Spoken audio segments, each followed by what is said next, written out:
I'm talking today with Martin Rosengaard. He is the founder of Wooloo, and is also the founder of Human Hotel. And yeah, we're just talking today about the ways in which the partnership between telephone and Human Hotel works, and some of the kind of the common things that we're working on. So, Martin, welcome, and yeah, how are you doing? Jo, tak. Jeg tænkte, at vi skulle prøve at gøre det på dansk i dag, sådan for at det hele ikke skal være på engelsk og amerikansk hele tiden. Wait, I'm sorry. I'm sorry. My Danish is not awesome. I mean, you used to be good, huh? I mean, what happened? Okay, you do have English. Okay, good. Yeah. I thought I remembered that from our time in New York, that you could speak English better than me. So good. But yeah, so maybe just a correction, because I'm so good at English. So that would be co-founder of Wooloo and Hotel, because I'm doing it with some awesome people. Sure. Well, yeah, and I reached out to you early on because it seemed like there were some commonalities. It seems like there is some common ideas. So can you just explain to us? Well, first start with Wooloo, because that was the older one. That was like what you originally started with, and we when you and I met each other, right? That was what was going on. Yeah. So long story short, Wooloo was this sort of early internet idea of doing something online where you could just come together and make things happen. So this sort of like kind of very idealistic, but also to today, it seems like weird that social networks seemed exciting in a way, because there weren't any, right? So we had this idea of bringing artists together from all over the world, and we, me and my co-founders, we actually launched a year before MySpace. So me and my one co-founder, we had met in high school. So yeah, this was in 2002, and there's no Facebook, obviously, no MySpace even. So it was kind of like this new idea, and we called it Wooloo at first, from this delta area in Australia where the river becomes the sea. So it kind of means where everything becomes one. So again, like a very young idea, but there's too many O's. Wooloo has like 8 O's, so nobody could spell the URL. Yeah. So we cut it in half into Wooloo, and then we started basically just creating a platform where you can upload some works, and which, I mean, there's no Instagram or anything, so people used it a lot for uploading the works, but they didn't really use it much for like communicating with each other. So that brings us into something that you and me, we like to talk about a lot, right? Like about this community word. So it wasn't actually a community. It was just a lot of folks uploading stuff. I remember I met someone using Wooloo. He had printed this little like business card with wooloo.org/his username, whatever, because it was like this time where I guess there wasn't a lot of sort of places for artists to show their work online. And then that led to us trying to sort of doing these projects for the artists where they would come together and do something. We moved to Berlin actually, and we opened a space in Berlin where we only did works which was collaborations from the online community coming into the space in Berlin. And that really resonated. I mean, that's really where we could see people engaging. So we had this idea, why would it only be us with our little space in Berlin suggesting sort of these open calls for participation? So we opened it up for everyone to do that. And that's kind of when Wooloo sort of started working, you know? It's almost like you had a party, but there's only like girls at the party, and then it's like, hey, let's also invite some boys or whatever. And then suddenly there was just like a more dynamic party going on. Artists, but also galleries, institutions, residencies, and it just turned into sort of like a nice resource.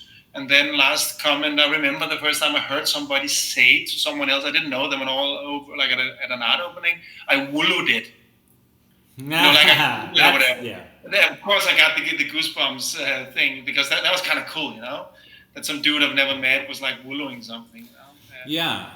So, Well, and I mean, we've definitely gotten a number of artists for telephone through Wooloo, both in this game and in the game in 2015. We found a lot of international artists through that. I mean, how many members?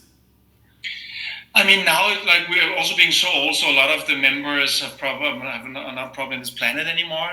But probably, I mean, so we have about 50,000 members. Maybe in reality, it's more like 40K or something. But there's a lot, and it's been interesting because the last couple of years we've really not been very nice to Wooloo in terms of tech updates. And if you go to wooloo.org right now, I mean, what you'll see is like old school. Let's just put it like that, you know. So we're still like pulling resources to update stuff, and it's just like you cannot kill it. You know, every day there's just like people signing up and using it, and so that's kind of exciting. If you really create something online that people like love and use, then they'll continue to do so. Yeah. Even though I mean, I feel that we've been almost putting roadblocks in front of them, you know. Well, but so the same group of folk, right? You guys all moved over to working on Human Hotel mostly. So Wooloo is kind of on cruise control, and Human Hotel is the new thing. What's the deal with Human Hotel? I guess in a way, I mean, Wooloo is a sort of like a non-profit that lives its own life, and the community runs it. So yes, and then we have had our own art careers going on. I mean, working in what you call social sculpture. So in a way, what we were doing with the early Wooloo, where we basically just wanted some like a space and this open democracy idea of the internet of coming together and create works instead of just being competitors like in a market, in an art market, then to actually create stuff together. I mean, the same spirit as telephone, playfulness, creativity, collaboration. And that brought us into figuring out that there was something called social sculpture. And what's that? So we've talked about that before. Like you've brought that up. How would you define social sculpture? I mean, what is that? Yeah, I mean, so it was of course coined in the 70s as many great social things by a German artist called Joseph Beuys, and I can't remember if it was the first exhibition, but like this kind of early social sculpture exhibition he did was at the Documenta in Kassel in Germany in '72 or something.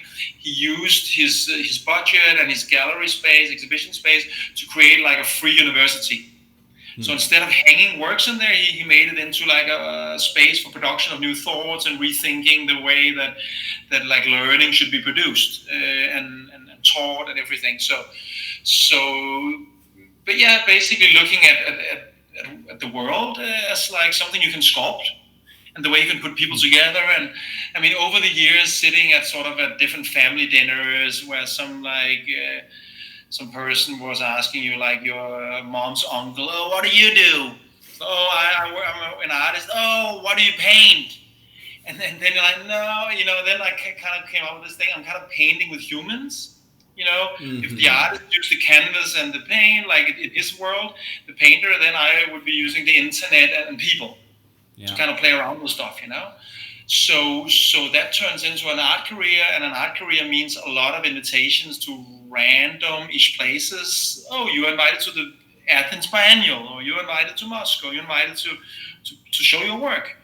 So your work brings you places, and your body goes on into this airplane, and then you end up in some sort of hotel that has nothing to do with your exhibition. And when you work with social sculpture, you kind of try to look at all the elements. I mean, who's paying for this exhibition? How much money is being used on these hotels, and who owns the hotels? And we figured out that these institutions were using like a lot of resources, like a third of their entire budget on the hotel part, on the accommodations, on the logistics. Nobody spoke about it inside the exhibition. And the footprint was terrible, even at exhibitions, which was like about the new green futures. And maybe the hotel chain was actually owned by the Donald Trump group or whatever, you know? So it just didn't kind of translate at all. So we started thinking of ways in which we could maybe use this logistics to sculpt it in a different way. We tried couch surfing at first. Didn't work too well. Wasn't curated. It was random. People might not answer, whatever. So we started just using our own network in the art world and just like staying with people and starting to use that, like staying together as a way to connect. Because you connect very strongly when you stay with people. Yeah. And people like to open their homes for you if you come and bring, if you're like some exciting artist going to town to do an exhibition. It's like, oh wow, that's cool. I want to host you. I want to go to your exhibition. And so that's, I guess, the early days of Human Hotel. And then like one thing happens exactly 10 years ago. There was a big climate summit in Copenhagen. And all the hotels are booked out. And that's just around the time, just a little bit before you and I meet in New York. And we just hear from our friends in the activist community that there is no hotel. There's no place for them to stay. This was just before Occupy Wall Street, so you didn't use this word like occupy. But you couldn't really occupy Copenhagen. It was cold, everything was booked. So we started asking people to open their homes to host an activist for free at a moment where you could like, Airbnb like crazy or whatever. So we got 3,000 people to open their homes. And that's kind of when we realized, wow, this is like a powerful tool. And then Art Forum also did a review saying it was a great social sculpture, whatever. So that's kind of that full loop where you did a project, you didn't have to mention the word art, touched a lot of people, and even the art folk got it. Mm-hmm. So I think this was kind of the birth moment of this kind of like 10-year-long love story with hospitality that we now have, Mm-hmm. Sorry, that was a long one. Well, no, but I mean, this is important for what Telephone is doing. I mean, in terms of like making those connections, like if you're doing a good social sculpture, or it seems more like collage to me, but maybe it's sculpture. So like if you're doing a good one and you're making the proper connection between two people from different countries maybe that are going to stay with each other or whatever, and you're thinking of that not just as like a stay, but also as an art project, kind of like what are the attributes that make that successful? Like what are the matches that you need to generate in order for that to be a success? Yeah, I mean, like I guess in this world of social collage, I like that, or sculpture. I mean, Telephone definitely so much, and you have this very powerful thing going on that there is sort of a creation aspect going on. Mm. There's sort of a collaboration, even though it's like sometimes a blindsided collaboration, or people don't know their connections or whatever. But you create something together, and that is, of course, like a very powerful tool for bringing yourself together, right? So, I mean, we think of it like as stories, how you can kind of intervene people into each other's stories, but we had a lot of headache around this thing, because while we were playing with this in an artistic way, that whole home sharing thing that started kind of cute with couch surfing and just people just love traveling, which kind of seems so funny this day with COVID and everything, but just people who just love traveling. I mean, why? They just love traveling. I mean, it wasn't this thing about the CO2 footprint or anything like this back then, I guess. And then you have Airbnb that takes over and just commercializes everything like crazy. So basically turning humans into hotels and like driving up rents and all of this stuff where that has nothing to do with human connections or storytelling or whatever. It happens randomly sometimes anyway, but I think that's what we're really fascinated by. And that's also what fascinates me about Telephone. It's just all those stories that you put into motion.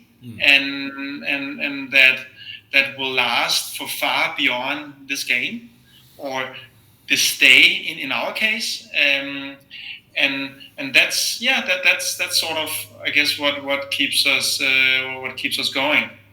And of course, travel is just, as we all know. I mean, I feel like this, the end of the year. What can you actually remember from the year that passed? You can remember trips a lot. and you can remember, of course, all the things too. But it's very hard to just remember the ordinary Tuesday, getting coffee or whatever you're doing, because it's something to do with the brain, even that whenever things are repeats, it just does sort of like notices, right? So travel is a potent tool for story building, and for changing people's lives, basically, because our lives are stories. Yeah, what you're saying about the brain is exactly correct in my brain. The idea that when you do repeated activities, so like you have like a routine that you go through during the week, it's almost like the brain doesn't quite register all of that. You know what I mean? It compresses it to save space, right? That is actually what happens. Yes. It makes processing speed very, very quick in terms of how your brain works. But But when you are, going on a trip, I remember when I used to like tour with bands, time seemed very long, incredibly long. You would be gone touring through the States. You would hit like 50 cities in 60 days in the United States, just like doing the big huge loop. And those 2 months, it really did feel like 3 or 4 years. And you would get back to your hometown and you would be like, guys, I'm back. And everybody there would be like, we did not even know that you were gone. But for you, it seemed like you had been on this many years journey, Yeah. And then there's an added element to that experience. That is actually that like when you look into time research, I mean, half of your experience lifespan is over by the age of 20 ish.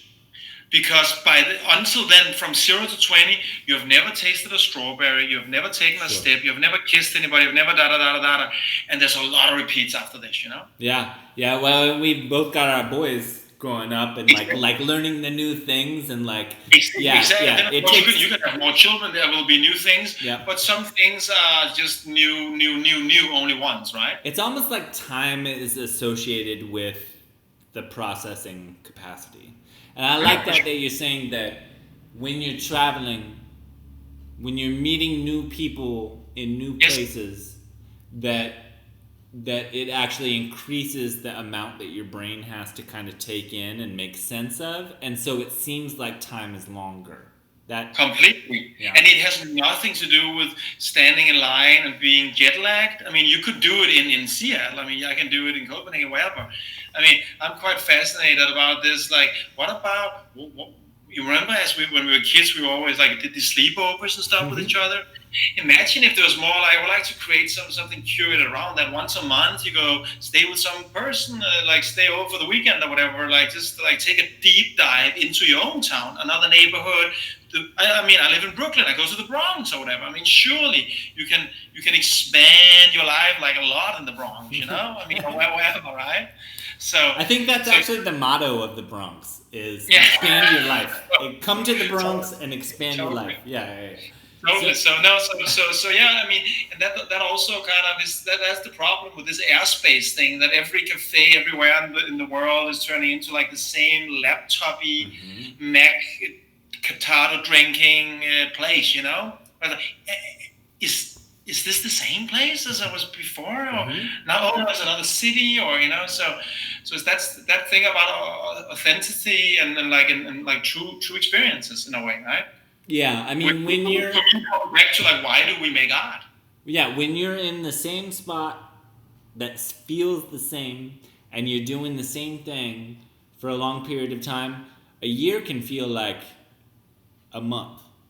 But if you do the opposite, if you step outside of yourself, if you're meeting new people, if you're actually like trying to go beyond what you normally experience, like on a day-to-day basis, then a day can feel like an entire month, or like a week can feel like a year, So No, exactly. And I mean, and I bet some of those people like participate in telephone right now. I mean, that experience of creating that word and getting that challenge, and also being connected to their connections later on. I mean, that will be some of the stuff that they'll remember for a very long time. I hope so. That's kind of like, what do you do that creates stories? And what do you do that just grinds away? And I mean, you need to do some grinding. You need to get some food going, all that. But what are the story creations that you help to create for you and other people, right?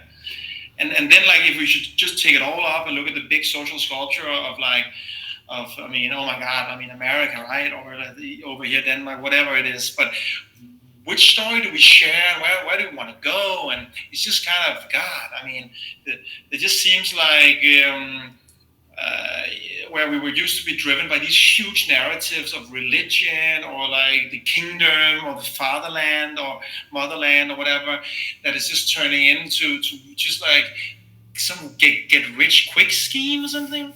There's not a lot of story. I mean, that's kind of a shitty story. Well, okay. So yeah, but anyway, that's a bit of a sidetrack. Yeah, you're going way out in left field. That's crazy. That's crazy. Yeah. Well, it's quite late there, so. So I do have some questions, just like some advice that I'm trying to get, right? So, like, I mean, in my wildest dreams for telephone,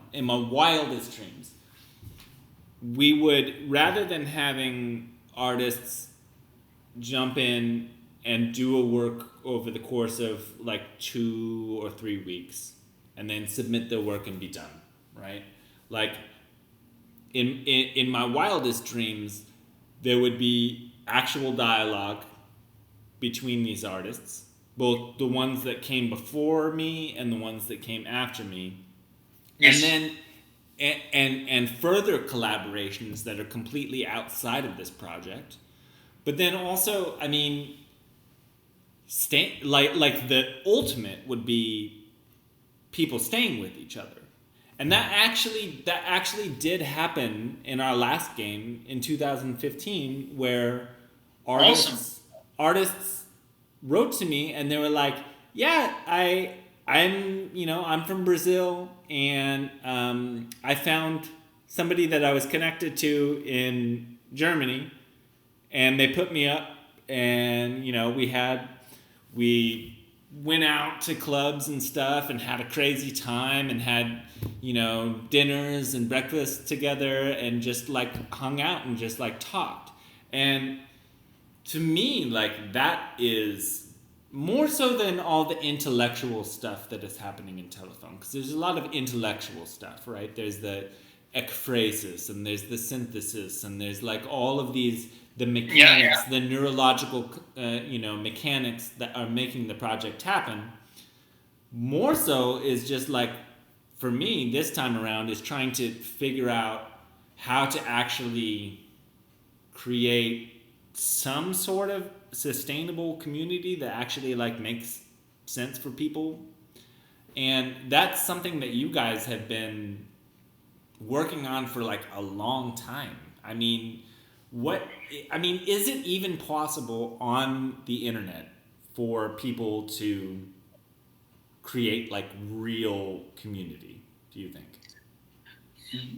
Yes, it is definitely possible, but it hasn't been made very easy for us, I think. I mean, it's almost like now we were talking about the sort of the early internet and us being sort of like doing an early attempt at something before. I guess back then you just called it community. There was not social media. I mean, social media is invented by the media business, so you can sell eyeballs and media. I mean, before this, people had conversations, and now they like stuff or whatever, right? So there's been sort of a systematization put in place that has disabled community, I feel, in some aspects. Then, of course, this word is also being thrown around like crazy, right? But what word? But for me, what like word the community word.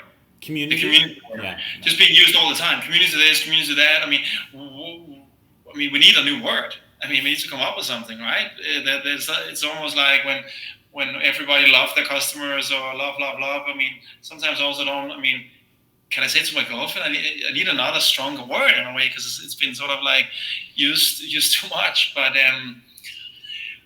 yeah, I would say that one of the things I find the most sort of fascinating about our collaboration is that sort of that connection and distance between the online and the offline. And I guess that's maybe also what I hear you saying, that creating sort of an offline infrastructure that backs up some of all of that online stuff, so you can go between the offline and the online, because between those two, all the amazing stuff happens. But you can't also be physical around each other all the time. Yeah. So if we can manage together to kind of create sort of an offline grid for some of all that online niceness that is falling out, I mean, that could be amazing. And try to help more of that serendipity happen that you just explained with the Brazilian artist meeting the other artist, you know? Well, and two things with that. So, like, one, in terms of like social media or whatever, like Facebook or Instagram, and I am susceptible to this too. Like you said, I'm just looking for the likes. I'm looking for the clicks. I'm looking for the numbers, right? Sure.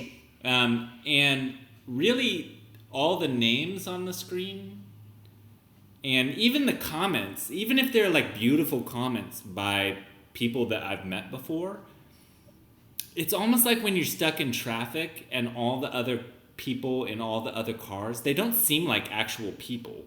They just seem like cars. You know what I mean? Like, they don't actually seem as real as you. You know?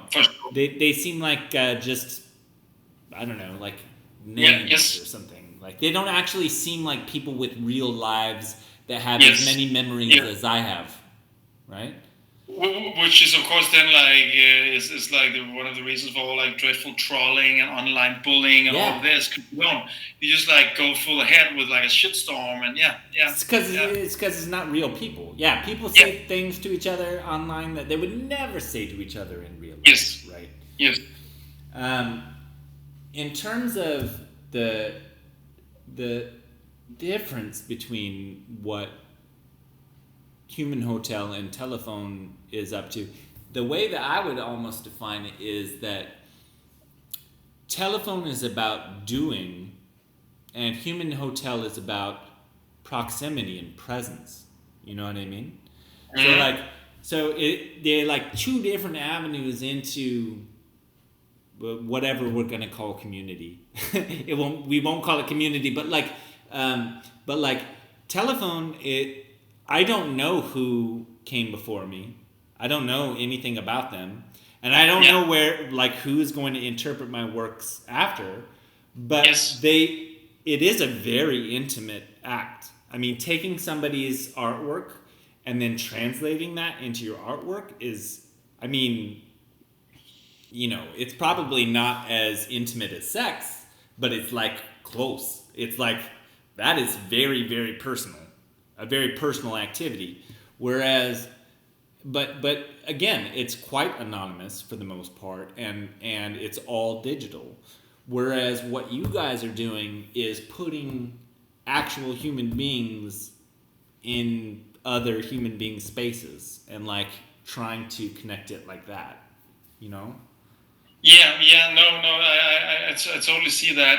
Yeah, there seems to me, I mean, I can't prove it yet, but maybe we can one day. Something seems to happen when you wake up together under the same roof. I mean, it even happens with my own brother who lives in New York, and I live in Copenhagen, and we just, you know, when we see each other now, we often then sleep over or whatever in the same space. And before when I was living in New York with him or whatever, we would go have dinner and go home. Because why would we go home together? It would be weird, right? We had our own apartments.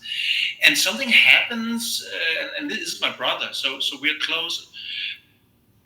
Something happens when you wake up in the morning. I think it's some sort of a like combination of something very sort of age old, that oh, we are both still alive. We didn't kill each other or something, you know. That's of Yeah. course strong with a non-brother, with someone you just have met, just someone who stepped through your door, like the human hotel model, where of course we try to curate some matches, or you can like pick someone you find interesting yourself, but there's just this trust thing. Yeah, You walk yeah. into the hotel, you open up your door, and people just they're just grateful for the host for doing that when it's not just a transaction. I mean, the host also paid, but usually the prices are a lot more friendly than they would be sort of someplace else. And then, yeah, I don't know, some magic stuff happens, man. You're right though that it does seem biological. It does seem Yeah, like there's like something like going a on. product of evolution that Breaking bread, sleeping, it's like yeah. super basic. Yeah, and there's like almost there's a vulnerability Yes. of analog physical proximity to people that you just don't get necessarily when you're entirely digital, because you have this screen. Like I'm looking at you through a screen, and I'm safe from you. Like I don't have any vulnerability. I can turn this off at any moment. Like you're not exactly real to me, just coming through the screen. But Yeah. but I guess for our purposes, we're trying to figure out how to get over that, right? So like, and not entirely over it. Maybe it can never be solved perfectly, but it seems to me as though, especially with like larger global problems, especially things like the environment, we have to get over the fact that you are now in Copenhagen and I am in Seattle, Washington, in the United States, and the things that I do here affect you there. Yes. And that won't ever really register for me if you're always not real. You know what I mean? Yeah. Yeah. No. That's super interesting. There's a huge challenge in front of us right there, and I mean we have this sort of this term that we developed doing this social practice early years about like a can opener, like figuring out different tools to be like this can opener that makes people connect and create community maybe, or sometimes I often feel that rather than creating communities, you're maybe creating places where community can like slip through. So you're maybe trying to make cracks in the wall so community light can go through or something, more than creating it. You're more like creating a reservoir for it or whatever. Yeah. But if that makes sense. But I mean, repeatedly we get this kind of like experience told to us that just before meeting the host or the guest walking up the stairs or ringing the doorbell, or the host waiting for the guest to arrive, people have this thing like, oh God, why am I doing this on the first time, you know? Because people are just on their phone, or I kind of wish I should just check into a hotel room on empty Airbnb, or fuck, I have to do this thing now. They have this little moment of I wish I hadn't done it, because we're in a way unlearning some of these things, right? You're saying we need to learn it more and quicker so we can get to this understanding, because we're so quick at burning down forests that we need to get quick at this. But in a way, we are becoming slower at it because the screens are kind of like making us more alienated, right? I mean, I like a host in Berlin told me, who's been running a small boutique hotel in Berlin for many years, and she was like, people used to come in and they're like, oh, hey, I'm in Berlin, I'm excited, where should I go to eat? And now they come in like this, Wi-Fi code. That's it, Wi-Fi code. Yeah. And then they find themselves. So that's just a small example, maybe a student, but it's actually also like kind of very saying for all of this stuff. Actually, that slowing down actually makes a lot of sense. I mean, if you think about like fast food, yes, where you just go in and you're like beep boop boop, and then you get your hamburger, and then comparing that to like a home cooked meal that takes a few hours to make, and the smells fill up the house. And people like help cut up the vegetables and cut up the meat or whatever, and make the meal together, and then you all sit down and it takes a long time. It's quite slow. So maybe what maybe what it sounds to me like you're saying is that community is a slow thing. So like trying to figure out ways in which that slowness can be given space or something, you know? Yeah, also because then stories and communities are interrelated. Because how many fast food experiences do you remember, and how many sort of dinners do you remember? Mm-hmm. I mean, that's kind of says it all. I mean, you have to be somewhat slow to create a story. I mean, there needs to be something there. Otherwise, it's just like a bleep. So then when people are then have okay, so people, they do ring the doorbell and they do open the door because of course they signed up for this, and then they feel they were brave. You know, it's almost like a hero's journey where you, in a way, you like overcome something in yourself, and then of course it's great.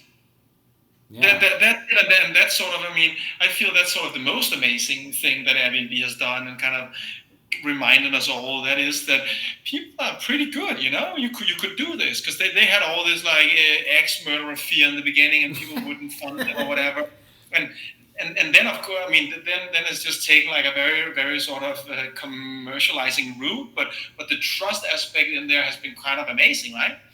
Well, that's that's amazing that you even bring up axe murderers and staying with people, because here in the United States, it used to be like in the 1940s and the 1950s, you could hitchhike a long way. You know what I mean? You could walk out on the road and put your thumb out and say, "Hey, I'm going to San Francisco. Like, how far can you get me?" And someone would stop and pick you up, and you would sit next to them, or you would sit in the back of the truck or whatever, and you could do that.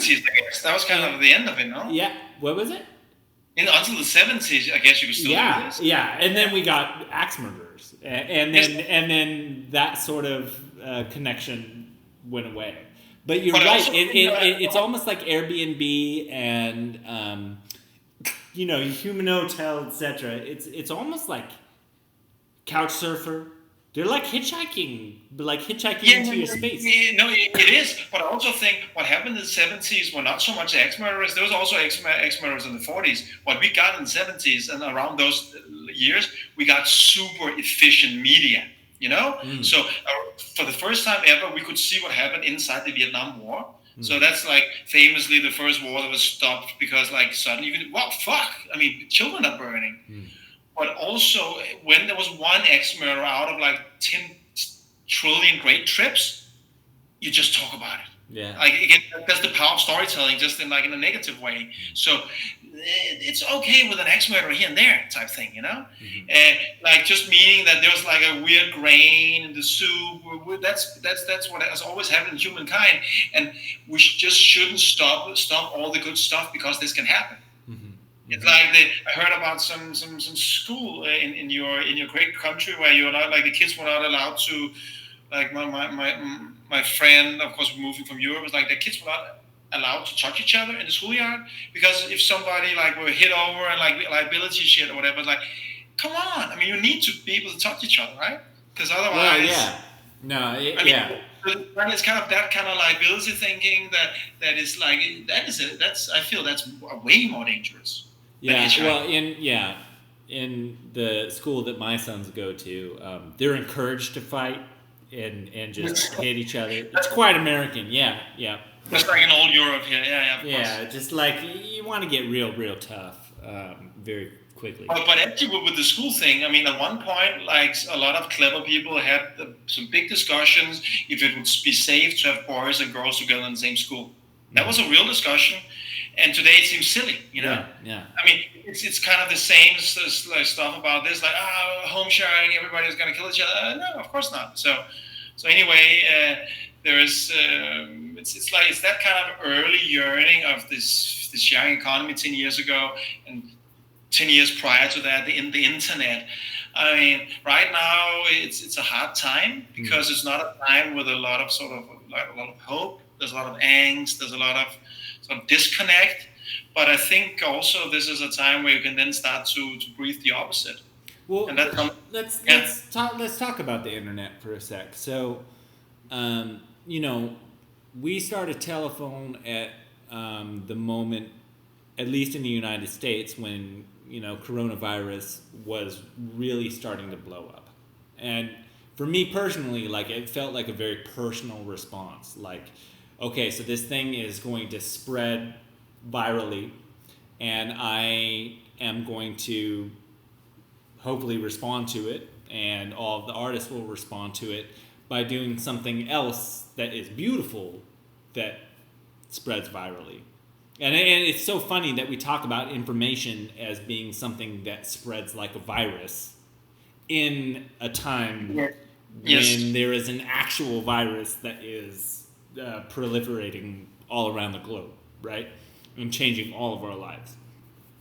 So, I mean, is there a way for community to affect information that goes viral, like the actual like messages or the ideas that we're spreading to each other?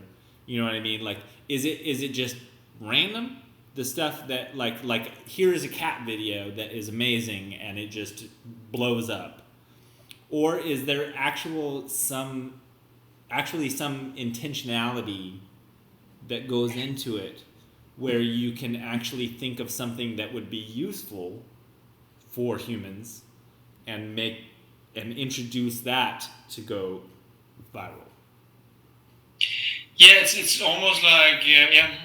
I mean, for me, it has a lot to do with the sort of, and for us and the way we work, I think it has a lot to do with the sort of the like curated communities. Because in early internet stuff, it was already curated because it was some first mover tribes that found each other in some chat rooms, and they were super into like a certain genre of music or whatever. I have an old friend that I met through this thing that Facebook like eradicated called housemusic.dk, which was like an electronic music sort of chat blog room thingy, and it was just for people who were really into this thing, into the scene. And then like it became groups, and everybody was there, and then sort of there was too many, and it's this kind of winner takes it all. We need to have as many eyeballs as possible strategy that has sort of created this thing that you need as many as possible. You need to infect the entire world with your virus, corona, or video, right?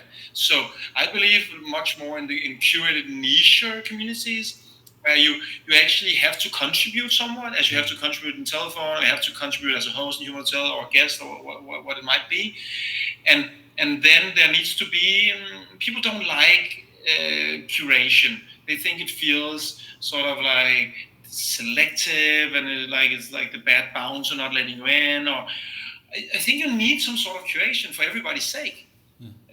So it's not a huge waste of time, and it could be a positive curation in terms of like in telephone there is an obvious curation happening that if you do not do your work, then it doesn't work, right? Like in many other instances. So yeah, I believe a lot in that, and I think that is the future for the internet, and I think I have the tools now to do it really well. And that's also why the artist needs to start using this technology. So if it's not sort of us doing it and other creators, it will only be basically the military and the most sort of like commercializing institutions using the powers of AI and the internet. So you're talking about people actually. You're saying that people don't actually like the massive virility of information, which seems more like a corporation.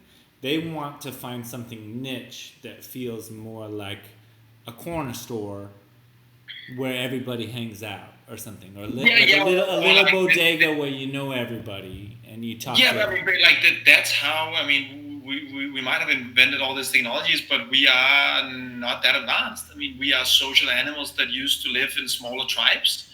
And now we used to grow up in like in New York or someplace, but we cannot process so many people. So what you do, of course, if you grow up in a big city, you just start to not see other people. because it's too intense. I remember coming from a small town when I first moved to study in the UK in London. I was just like looking at everybody. I was like, wow, this and that, and then a good friend of mine was like from London, and I just realized that she just didn't see people, and I got exhausted because I saw everybody, and she was like, you gotta stop seeing everybody, you cannot see everybody. I mean, yeah, you walk down Broadway, you cannot see everybody. It's not possible. Yeah, so that like in a way made me sad, but then of course it happened. I couldn't see everybody, but that kind of says it all. So who do I want to see then? If I cannot see everybody, I mean, I can only see one video. I need to go to bed. I mean, do I want to see like some cat video that most people like? I mean, I don't even like cats very much. Video, whatever it is. So yes, in New York, I remember it being called. I was told it was called subway face. When you would be exposed to like 50,000 people on your way to work, and you had to go in, and there was just like all these people. You just have to put on your subway face. I miss that mask right? and never. Subway face. I miss being on the A train, like at 9 o'clock, just being inside somebody's armpit, especially in the summer when it's all sweaty. Well, yeah. So, two more things. The first, what I'm taking from this is that if Telephone hopes to create some sort of like legitimate community, not just something that has like that word stuck on it, like we almost have to find little niches and little groups and little germs of germinations of various ideas and interests, and then let people catalyze themselves around those very, very small things rather than trying to do like big, huge blasts to everybody. I definitely think so. And you're already doing it because you're already germinating or whatever within those sisters and brothers or families that are happening. Yeah. Like that's built into the game, which is one of the things I love about it. That is already happening. And then it might be that the actual more longer lasting storytelling connection happens someplace else. But there is already like a little spark right there. Mm-hmm. So maybe it could be fun. I mean, we're looking a lot at human matching. So looking at how to put people together using both humans and algorithms, and how can maybe we could even use some of the looking at the works or the connections made as like different characters and try to play with them or something like that. Look at the whole thing as a story. I mean, you're such a poet yourself. I mean, I think this whole thing is a bit like a poem where people also like, I guess that's also telephone, right? You say one line and the next one continues, and that's called something else. But there's a beauty to it. Well, the most important thing that I wanted to ask about, and this has to do with social media, but on social media here, we've been reading a lot about an 8-year-old girl named Saga that pulled a 1,500-year-old sword out of a lake in Sweden. And this happens often, yes? This is a normal occurrence there, right? It happens all the time.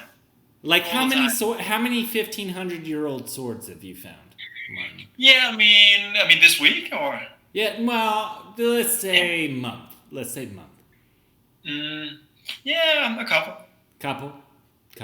Yeah. A couple. Well, no, and I mean, it's the same here in the United States, but it's just with you walk down the street and just like littered all over the sidewalk is just cheeseburgers and guns. Like, oh man. I mean, seriously, no, it's a real big problem. Just like there's just guns everywhere, and most of them are not that great. Sometimes you find a good one and you add it to your collection, but like I've actually run out of closet space here for It's the guns. same. I mean, those old swords. There's a reason why somebody threw them away 1,500 years ago. It's not the good swords. It's the bad ones. Yeah, this this sword sucks. I'm just gonna throw it into this lake so that somebody can find it 1,500 years from now. Well, Martin, I'm gonna let you go. I know it's late there, and you just put your boy down, and I want you to get some sleep because I know you're busy. But thank you so much. It's just it just feels good to talk to you, dude. Likewise, man, and nice to see some nice West Coast sunshine in the background and everything. Yeah, well, it's not. It's Seattle sunshine. Just so light. it's just it's just diffuse cloud light. But no, I'm so happy that Human Hotel and Telephone are partnering in this way, and I hope that we can figure out more and more ways to just help each other out. Totally, man. Yeah, it's also been this like personal connection. Like seeing you more has been like such a pleasure. So keep up the good work, and we shall speak soon. All right, you take it easy, Martin. Vi ses.